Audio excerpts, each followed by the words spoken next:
Cuando yo era adolescente, mi papá tenía problemas con el trago y yo recuerdo que en algunas ocasiones tuve que ir con mi mamá a buscarle, y yo decía que yo no quería ser así. Sin embargo, a los pocos años me di cuenta que me había convertido en una persona peor que lo que mi papá era. Gracias a Dios, mi papá llegó a Cristo. Gracias a Dios, mi papá cambió, fue transformado, y gracias a Dios, yo también fui cambiado. Esta semana, la semana pasada, acabo de celebrar 20 años de aniversario. Yo no soy el papá perfecto, yo no soy el esposo perfecto, pero tengo una esposa y unos hijos maravillosos. Y mi anhelo es que mis hijos puedan permanecer firmes en su fe y que ellos también puedan construir hogares que sirvan a Dios. Yo no puedo en mis fuerzas, yo no puedo en mi moralidad, yo necesito para esto la gracia del Evangelio. Todos nosotros somos hijos. La mayoría de nosotros somos padres, o algunos se están preparando para hacerlo. Muchos jóvenes un día tendrán sus propios hogares y un día también tendrán sus propios hijos. Así que la serie que comenzamos hoy es de vital importancia. Cuando yo estaba soltero solía escuchar temas como este. Bueno, cabe la aclaración, yo no duré mucho tiempo soltero en la iglesia. Esta semana hablábamos con mi esposa y ella me decía, pero si tú no sufriste nada. Bueno, yo era algo así como el soltero codiciado de la iglesia. Bueno, así les cueste creerlo, en ese entonces puede que lo fuera, pero duré muy poco tiempo soltero y siempre me interesé por estos temas. Siempre quise saber cómo ser un buen esposo, cómo ser un buen papá. Siempre quise invertir tiempo en prepararme para cuando yo llegara a ser esposo o papá. Nuevamente lo repito, no soy el mejor papá, no soy el mejor esposo, no soy una persona perfecta. Sin embargo, me esfuerzo cada día para intentar ser la persona que Dios quiere que nosotros seamos. En ese ánimo de esforzarnos, nos esforzamos mucho, nos ocupamos.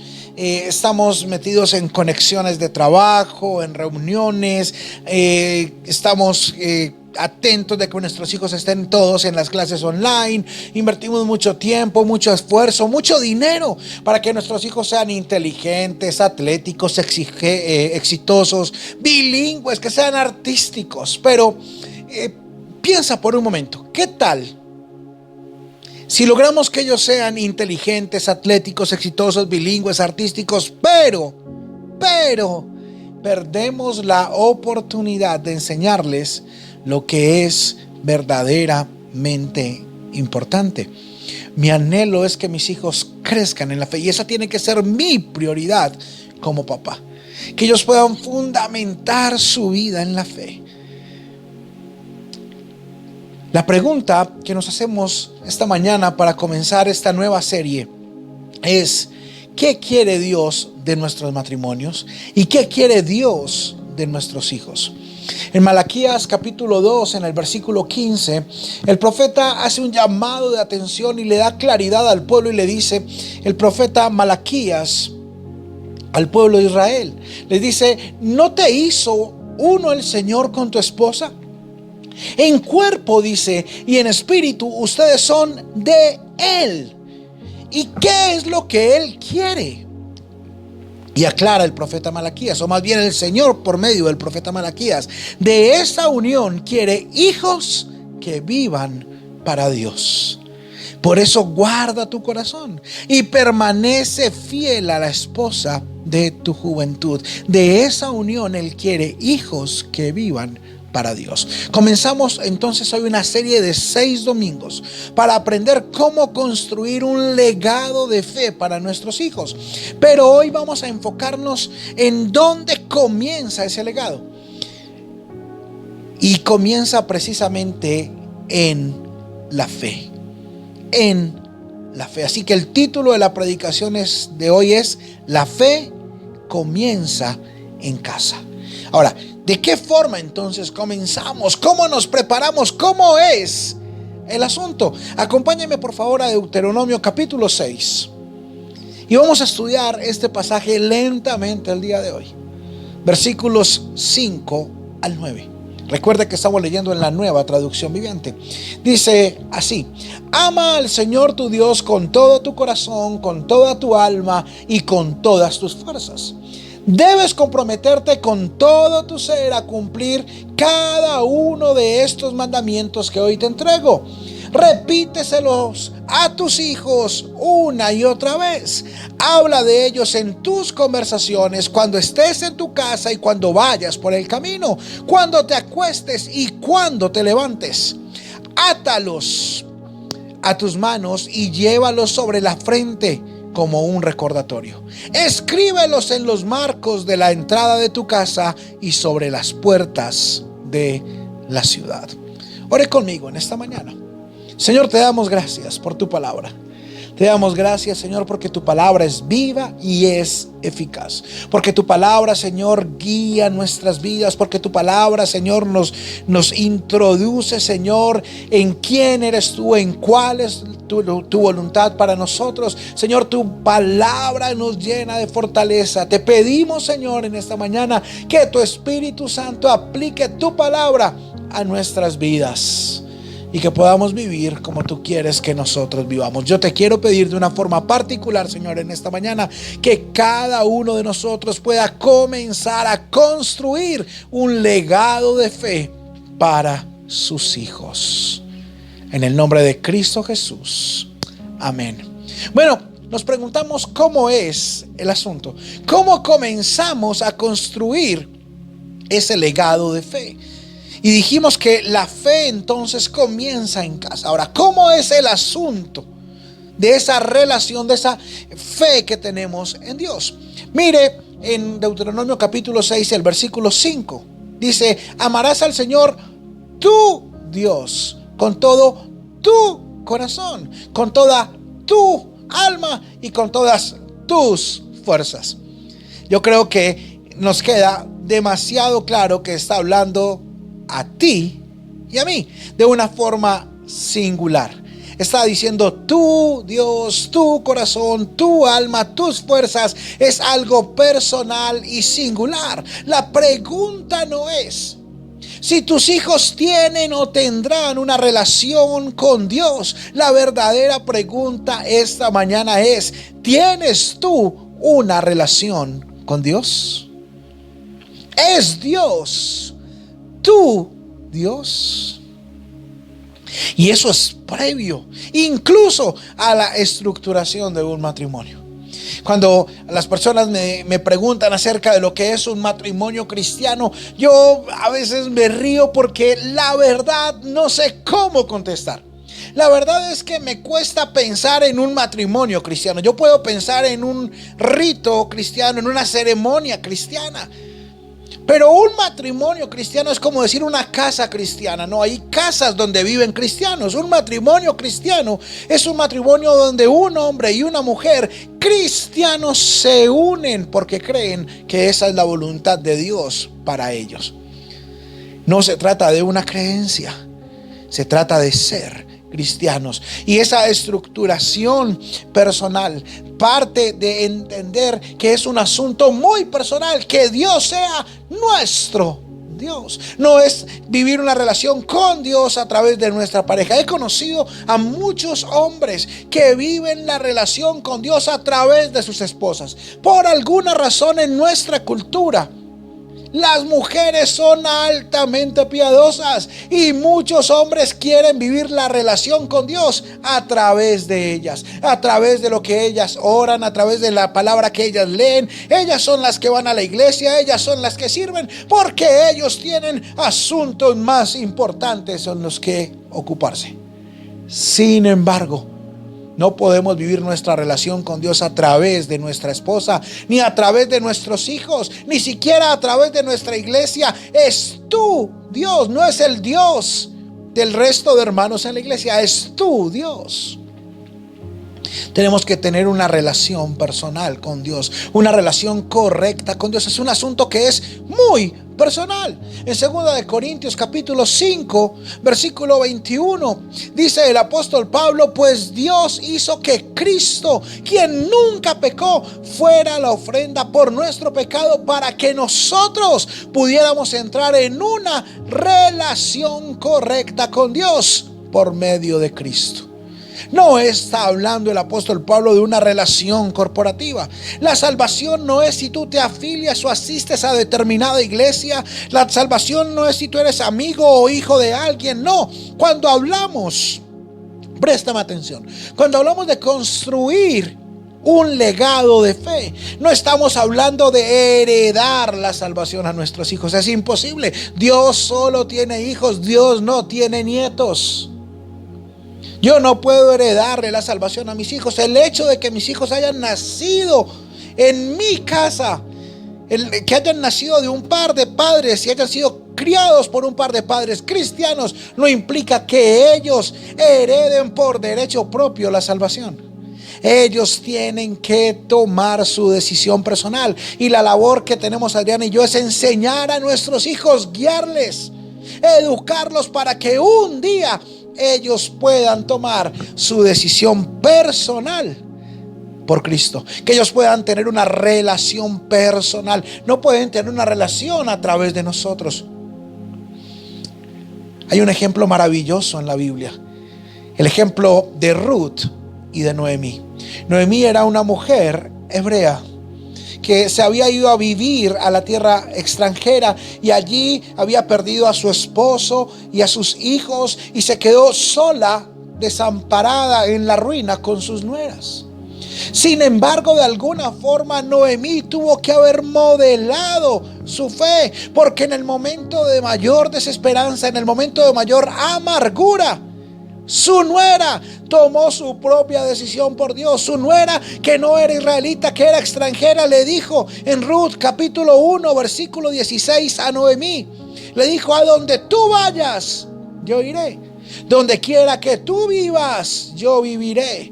Tu pueblo será mi pueblo y tu Dios será mi Dios. ¡Wow! ¡Qué hermoso! ¿Cuál daríamos nosotros para que nuestros hijos dijeran eso? Hoy en día nuestros hijos no quieren ir a donde nosotros vamos. Hoy en día nuestros hijos no quieren vivir donde nosotros vivimos. No quieren identificarse con lo mismo que nosotros nos identificamos. Pero qué hermoso como vemos como una nuera le dice a su suegra: donde tú vayas, yo iré. Donde tú vivas, viviré. Tu pueblo será tu pueblo y tu Dios será mi Dios. Un día mis hijos tuvieron que tomar su propia decisión y decir: tu Dios también es mi Dios. Una de las cosas más emocionantes que he podido vivir como pastor es haber bautizado un día a mis hijos. Ellos tomaron la decisión consciente de tener una relación y de adquirir un compromiso personal único con Dios. Así que es un asunto muy, muy personal. ¿Quieres que tus hijos crezcan en la fe? Comienza en la relación que tú tienes con Dios. No te preocupes por ahora o en un principio si tus hijos tienen o no tienen una relación con Dios. Lo más importante es si tú tienes una relación con Dios. Si tú tienes una relación correcta con Dios, podrás guiar a tus hijos a ese tipo de relación. Pero si no la tienes, ¿cómo la vas o cómo los vas a guiar a algo que tú no tienes? Es un asunto muy personal. Y eso nos lleva al segundo punto entonces en esta mañana. Y es que es un asunto profundo. Es un asunto profundo. No se trata solamente de algo que es íntimo entre Dios y yo, pero que es como solamente emotivo, que es algo como romántico, porque tenemos la tendencia a creer que el amor y que las relaciones son solamente románticas. No, pero la relación y el asunto de nuestra fe es muy profundo. Note cómo dice allí. Hay otra palabra que también se repite continuamente. Dice, no solamente que con tu corazón, sino dice con todo tu corazón. No dice tu alma, dice con toda tu alma. No dice con tus fuerzas, dice con todas tus fuerzas. Es un amor que es muy concreto. Dios no quiere, o Dios más bien quiere todo de nuestro corazón. Dios quiere todo de nuestra alma. Dios quiere todo de nuestras fuerzas. Dios no quiere solamente la mejor parte de nosotros. Dios no nos mira y dice, a ver, de Adriana voy a coger lo que es chévere. Voy a coger su talento para pintar, voy a coger su talento para cantar, voy a coger sus dotes de liderazgo, voy a coger esas habilidades que tiene para ser una excelente maestra, pero las cosas que no son tan buenas, bueno, esas se las dejo a Sebastián. No, Dios quiere todo de Adriana, Dios quiere todo de mí, Dios quiere todo de cada uno de nosotros, Dios quiere todo de ti, no solamente aquellas cosas que tú consideras buenas. Es más, Dios quiere aquello que ni siquiera tú mismo quieres de ti. Aquello que te avergüenza, aquello que en lo cual tú piensas que es una debilidad, aquello que en lo cual que tú piensas que no es tan chévere, Dios lo quiere todo. Ahora, tenemos que entender que el hecho de que Dios quiera todo de nosotros implica que nosotros lo amemos de una forma de la cual realmente está fuera de nuestra liga, está fuera de nuestro alcance, está fuera de nuestro presupuesto. En 1 Corintios capítulo 13, el apóstol Pablo habla acerca del amor. Y en el capítulo 13, versículo 4, el apóstol Pablo dice: el amor es paciente y bondadoso. El amor no es celoso, ni fanfarrón, ni orgulloso, ni ofensivo. No exige que las cosas se hagan a su manera, ni se irrita, ni lleva un registro de las ofensas recibidas. No se alegra de la injusticia, sino que se alegra cuando la verdad triunfa. El amor nunca se da por vencido, jamás pierde la fe, siempre tiene esperanzas y se mantiene firme en toda circunstancia. Y uno dice, wow, qué hermoso, ¿no? Uno dice, uno piensa, no, Pablo se levantó un día, se asomó hacia el océano Mediterráneo, vio ese amanecer hermoso, el horizonte, y se inspiró, se puso romántico y dijo, bueno, voy en medio de mi carta a los Corintios, voy a abrir un espacio para un poema sentimental. Pero la verdad es que no es así. El jueves, por ejemplo, en WhatsApp Class, y eso te animo nuevamente a que participes. El jueves aprendimos que una de las principales habilidades que debemos tener para entender la Biblia es saber escuchar y encontrar la línea melódica del texto, encontrar el tono en el cual el autor bíblico está escribiendo.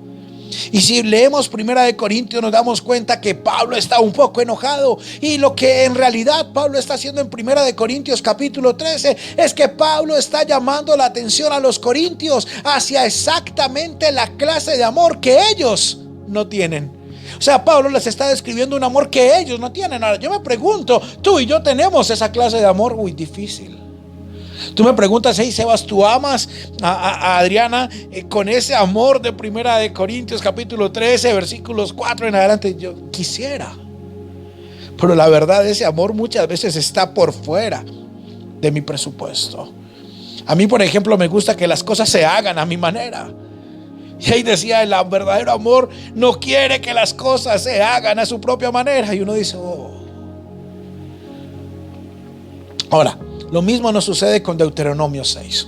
En Deuteronomio capítulo 5, Dios está mostrando los 10 mandamientos a una nueva generación. A ver, un momento, explícame, ¿por qué a una nueva generación? ¿De qué se trata esto? Bueno, la palabra Deuteronomio significa la segunda ley. Y no es que Dios haya cambiado la primera ley, no, es que Dios dio la ley, pero después de 40 años en el desierto, ya había muerto toda una generación, había una nueva generación lista para entrar a la tierra prometida, y Dios vuelve y les recuerda los mismos 10 mandamientos. Y eso es lo que aparece en Deuteronomio 5, los 10 mandamientos a una nueva generación. Ahora, el propósito de esos 10 mandamientos no era darles un tratado ético y moral, así como la urbanidad de Carreño, ¿no? Porque a veces pensamos que los 10 mandamientos son un tratado de moralidad, de ética cristiana. Tampoco se trata de una reflexión teológica. Realmente, los 10 mandamientos son 10 reglas muy básicas. No matarás, no robarás, no mentirás. Son 10 reglas muy básicas, pero que nadie cumple. Los 10 mandamientos fueron dados para revelar que nosotros no somos capaces de vivir así, para revelar que nosotros no somos capaces de amar como Deuteronomio 6 nos invita a amar. Nosotros necesitamos el Evangelio, necesitamos un Salvador, y es en respuesta al Evangelio que nosotros podemos amar así. Ahora, si nos preguntamos, ¿podemos amar como dice Deuteronomio 6 o como dice Primera de Corintios capítulo 13? La respuesta es no, por nosotros mismos. Esa clase de amor de Deuteronomio 6, que es con todo el corazón, con toda el alma, con todas las fuerzas, esa clase de amor que es así de profundo, esa clase de amor de Primera de Corintios capítulo 13 solamente brota en nosotros a través del nuevo nacimiento. Cuando nosotros entendemos las implicaciones, cuando nosotros entendemos el alcance y la naturaleza del Evangelio, somos motivados a amar a Dios de esta forma profunda y radical. Cuando nosotros entendemos que el Dios todopoderoso, que el Dios que es santo, santo, santo, que el Dios que todo lo sabe, que todo lo puede, que el Dios eterno que creó todo lo que existe, nos creó a nosotros como seres humanos, y que a pesar de nosotros haberle traicionado, Él puso en marcha un plan para volvernos a poner en una relación correcta con Él, y que ejecutando ese plan, su propio Hijo Jesús se hizo hombre, murió en una cruz sin haber cometido ningún pecado para pagar por mis pecados, solamente porque Dios me amó de una forma radical y profunda. Cuando yo recibo esa clase de amor, cuando yo rindo mi vida, cuando yo decido entregarle mi vida y mi corazón a Cristo y recibir su amor, entonces ahora yo puedo amarle a Él de esa forma radical y profunda como Él ya me amó a mí. Nosotros necesitamos recibir el amor de Dios para poder amarle a Él con todo el corazón. Si tú no recibes el amor de Dios, si tú no has entendido el Evangelio, si no has rendido tu vida a Cristo, si no has recibido el amor de Dios, no podrás amarle a Él con todo el corazón, con toda el alma y con todas tus fuerzas, porque sencillamente no estás en una relación correcta con Él. Muchas veces nosotros no entendemos esto,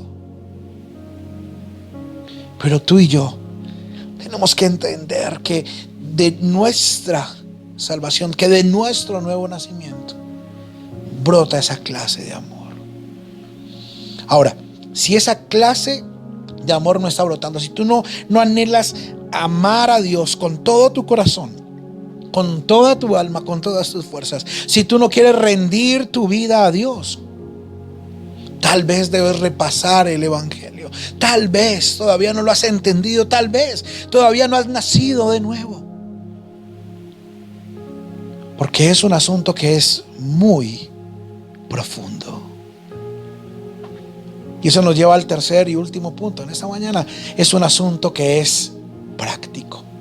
Que es práctico. Ahora, que nuestros hijos puedan crecer fortalecidos en la fe tiene inicio en nuestra relación con Dios.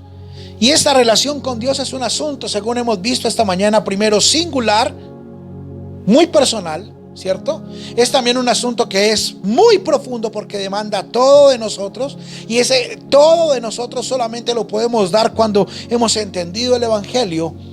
Pero también es un asunto que es práctico. Ahora, ¿qué significa práctico? Que no se trata solamente de un amor nominal, no se trata solamente de un amor singular y profundo, no, es un asunto que es práctico. ¿Y por qué es un asunto que es práctico? Porque exige esfuerzo.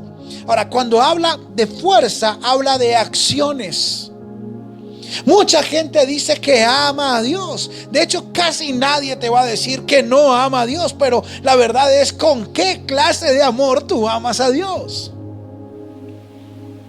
Es como aquel hombre que dice que ama a su esposa, pero le es infiel con una y con otra. Como aquel hombre que dice que ama a su esposa, pero la maltrata. Como aquel hombre que dice que ama a su esposa, pero no se lo demuestra con hechos concretos.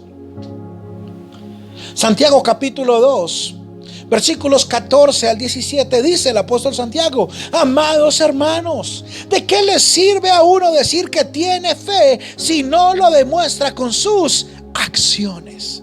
¿Puede esa clase de fe salvar a alguien? Y dice el apóstol Santiago: supónganse que ven a un hermano o a una hermana que no tiene qué comer ni con qué vestirse, y uno de ustedes les dice: hey, adiós hermano, que tengas un buen día, abrígate mucho y aliméntate bien. Pero no le da ni alimento ni ropa. ¿Para qué le sirve?, se pregunta Santiago. Y continúa diciendo: como pueden ver, la fe por sí sola no es suficiente, a menos que produzca buenas acciones. Esta fe es muerta y es inútil. En palabras de Jesús, él dijo en Juan capítulo 14, en el versículo 21: los que aceptan mis mandamientos y los obedecen son los que me aman. En otras palabras, el amor nos tiene que impulsar, nos tiene que mover, nos tiene que motivar. ¿A qué?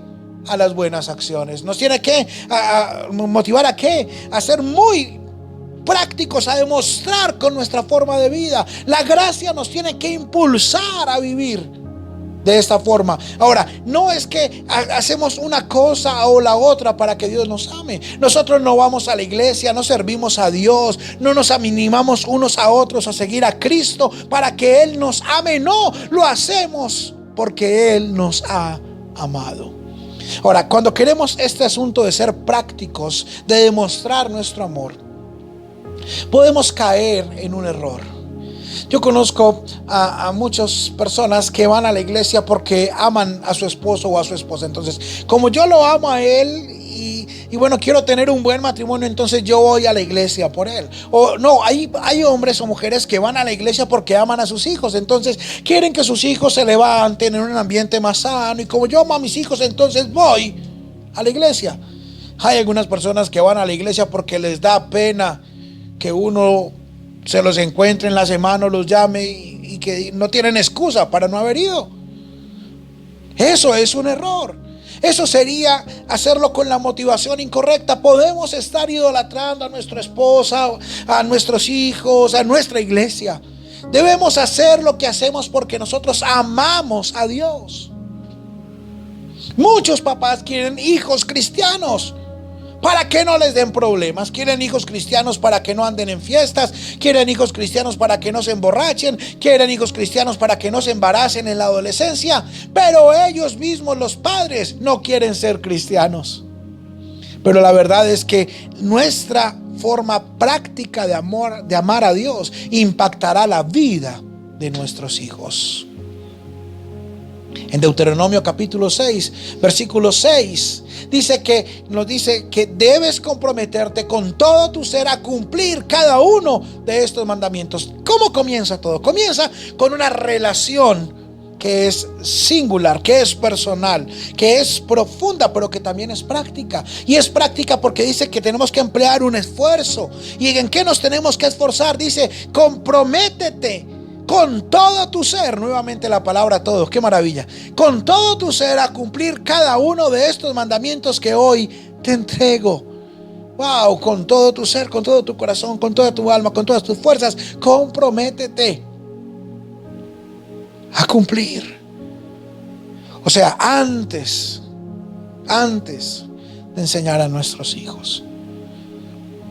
Nuestros hijos un día preguntarán: bueno, papá, ¿por qué obedeces? ¿Por qué vas a la iglesia? ¿Por qué tenemos que predicar todo el tiempo? A mí mis hijos a veces: papá, obviamente vivimos en función de una transmisión, de un video, de visitar a alguien, de ayudar a alguien. Y esa es nuestra vida. Ahora, ¿por qué lo hacemos? Deuteronomio capítulo 6, versículo 21 dice: entonces tú les dirás, ¿a quiénes? A tus hijos. ¿Cuándo? Cuando pregunten: nosotros éramos esclavos del faraón en la tierra de Egipto, pero el Señor nos sacó de Egipto con su mano poderosa. Un día tus hijos van a preguntar, y entonces ahora sí podemos ir al versículo 7. Recuerda, ya leímos el versículo 5, el versículo 6 y ahora el versículo 7 de Deuteronomio capítulo 6, versículo 7 dice: repíteselos a quienes, a tus hijos, una y otra vez, que hay que repetirles los mandamientos. ¿Cómo? De una forma práctica. ¿Cuándo? Cuando hayas amado a Dios. ¿De qué forma? De una forma total, profunda. Repíteselos una y otra vez. Habla de ellos en tus conversaciones, cuando estés en tu casa, cuando vayas por el camino, cuando te acuestes y cuando te levantes. Pero antes de repetirles, antes de enseñarles, antes de querer intentar levantar a tus hijos en la fe, tienes que entender que nosotros debemos ser aquello que les queremos guiar a hacer. Ahora, no se trata de autoridad moral, se trata de tener para poder dar. Porque inevitablemente nuestros hijos van a terminar aprendiendo no lo que nosotros decimos, sino lo que nosotros somos. Y si nosotros anhelamos que nuestros hijos, o que nuestros amigos en la iglesia, o que nuestros vecinos, que nuestra familia crezca firme en su relación con Dios, nosotros tenemos que entender que lo primero es tener nosotros mismos una relación con Dios singular, profunda y práctica. Y esa será la fuente de donde todo brotará. La fe comienza en casa y comienza en el corazón de cada uno de nosotros. Oremos juntos en esta mañana. Señor, te damos gracias por tu palabra. Te damos gracias porque a través de tu palabra, Señor, tú nos animas. A través de tu palabra tú nos consuelas. Pero también, Señor, a través de tu palabra, Señor, tú nos recuerdas, Señor, cuánto nos amas. Y también qué es lo que tú anhelas de nosotros. Yo te quiero pedir, Señor, en esta mañana que cada uno de nosotros pueda ser un hijo, un padre, un hermano excelente. Que cada uno de nosotros pueda afianzarse en su relación con Dios. Yo te quiero pedir, Señor, por cada matrimonio, por cada familia en esta mañana, y pedirte de forma, Señor, muy especial, que cada uno de nosotros de forma personal y singular pueda tener una relación profunda y práctica contigo. Te quiero pedir, Señor, que en el seno de cada una de estas familias puedan crecer hijos que te amen, que te sirvan, que te sigan a ti, Señor. Hijos que rompan con las estadísticas, Señor. Si bien las estadísticas dicen que un altísimo porcentaje de los niños que crecen en la iglesia al llegar a su adolescencia abandonarán a Cristo, yo te quiero pedir, Señor, que nos des la gracia de levantar hijos, Señor, que permanecen contigo, porque también dicen las mismas estadísticas que aquellos hijos que permanecen más bien en la fe, son aquellos que son hijos de cristianos, que son firmes y maduros en la fe. Te quiero pedir, Señor, por cada joven, jovencita, Señor, por aquellos que están solteros, por aquellos que ya están casados o en noviazgo, Señor, y aún no tienen hijos. Ayúdales, Señor, y que puedan prepararse, Señor, para ser excelentes padres. En el nombre de Cristo Jesús. Amén. Amén. Ha sido un placer compartir contigo en esta mañana. Recuerda, Eagle Kids Live ahora a las 11, en unos minutos, la transmisión en vivo para nuestros hijos. Y nos vemos nosotros la próxima semana a las 10 de la mañana en Facebook Live. Que Dios te bendiga y que tengas una feliz semana.